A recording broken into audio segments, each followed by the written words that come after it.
সকলকে জানাই শুভ রথযাত্রা। তো কালকে যেহেতু রথ ছিল আর রথের দিন সকালবেলা 10:30 নাগাদ আমি আর বৌদি ভাই একটু বেরিয়েছিলাম। তো পাশেই ছিল একটা শপিং মল আর হাতে আমাদের যেহেতু অনেকটা টাইম ছিল, তো সেই জন্য আমরা মলের ভিতরে চলে এলাম। আর এসেই তো দেখছি ট্রেন্ডসে 50% অ্যান্ড 70% অফ আছে। আর এটা দেখে কোন মেয়ে না খুশি হয় বলো?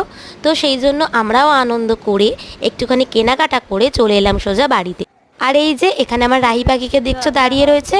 তো ও তো অপেক্ষা করছে যে কখন বিকেলটা হবে আর ও রথ নিয়ে বেরোবে বাবার সাথে।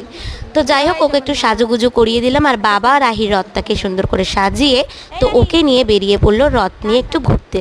তো যাই হোক, ভিডিওটা আজকে এই পর্যন্তই। আর এদিকে তো মা আমাদের জন্য পাঁপড় ভাজা করে রেডি করে রেখেছে।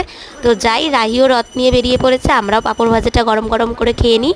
তো আজকের ভিডিওটা এই পর্যন্তই। তোমাদের কিছু ভালো লেগে থাকলে একটু লাইক অ্যান্ড সাবস্ক্রাইব করে দিও। আর আমাকে এত সাপোর্ট করার জন্য অনেক ধন্যবাদ। টাটা।